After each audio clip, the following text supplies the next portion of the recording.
आज 25 दिसंबर 2024। जागरण संपादकीय, speed 80 word पर मिनट होगी। शीर्षक है संपादकीय का झूठ का पर्दाफाश। तो आइए स्टार्ट करते हैं। लिखना 1 2 3 एंड स्टार्ट। चुनाव आयोग पर झूठे आरोप लगा रही कांग्रेस फिर बेनकाब हो गई। वह इसलिए बेनकाब हुई क्योंकि चुनाव आयोग ने तथ्यों के साथ यह सामने रखा कि विपक्षी नेताओं ने महाराष्ट्र में मतदाता सूची में मनमाने ढंग से नाम हटाने या जोड़ने का जो आरोप लगाया था वह आधारहीन है और उसकी वेबसाइट पर उपलब्ध विवरण इसकी पुष्टि करता है। चुनाव आयोग ने यह भी स्पष्ट किया कि शाम 5 बजे के बाद मतदान करने वालों की संख्या में अप्रत्याशित वृद्धि का जो सनसनीखेज दावा किया गया था उसमें भी कोई दम नहीं। इस सिलसिले में उसने इस तथ्य की ओर ध्यान दिलाया कि मतदान प्रतिशत का विवरण वाला दस्तावेज प्रत्याशियों के अधिकृत एजेंटों के पास रहता है और उसमें फेरबदल की कहीं कोई गुंजाइश नहीं है। इसलिए और भी नहीं क्योंकि मतदान केंद्र बंद होते ही मतदान प्रतिशत की जानकारी उम्मीदवार को दे दी जाती है।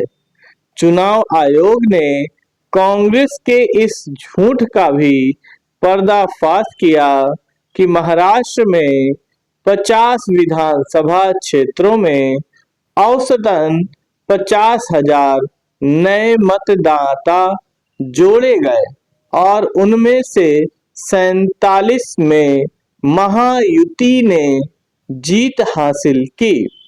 चुनाव आयोग के अनुसार ऐसा केवल 6 विधानसभा क्षेत्रों में हुआ था और इससे सभी दलों के प्रति अवगत थे।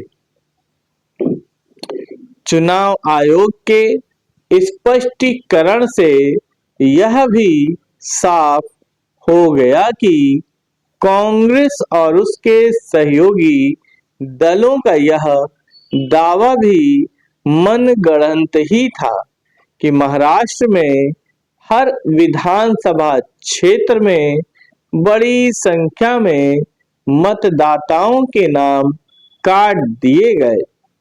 ऐसे फर्जी दावे यही बताते हैं कि कांग्रेस और अन्य विपक्षी दल चुनाव प्रक्रिया को लेकर बेबुनियादी दावे कर लोगों को गुमराह और चुनाव आयोग को बदनाम करने में माहिर हो गए हैं। लगता है कि वे एक रणनीति के तहत पहले से इसकी तैयारी कर लेते हैं कि यदि नतीजे अनुकूल न रहे तो ऐसे ऐसे बेबुनियाद आरोप उछालना है और जनता के बीच भ्रम पैदा करना है ताकि उनकी अपनी कमजोरियों की ओर किसी का ध्यान न जाए। इस नतीजे पर पहुंचना इसलिए आसान हो रहा है क्योंकि हरियाणा के चुनाव नतीजे को लेकर भी कांग्रेस ने यह सोचा छोड़ा था कि मतगणना का विवरण देने में जानबूझकर देरी की जा रही थी।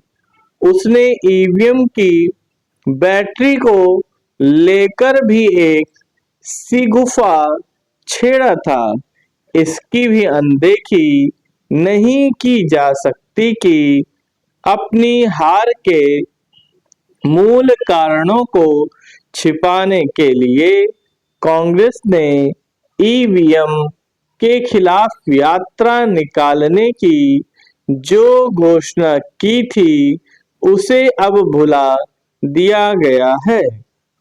इसमें संदेह है कि चुनाव आयोग के जवाब से कांग्रेस और उसके सहयोगी दलों की सेहत पर कोई असर पड़ेगा, क्योंकि वे झूठे आरोप लगाओ और भाग जाओ की नीति पर चल रहे हैं। उचित यह होगा कि चुनाव आयोग बेबुनियाद और फर्जी आरोप लगाने वालों के खिलाफ कोई कानूनी कार्रवाई करे। समाप्त। जय हिंद।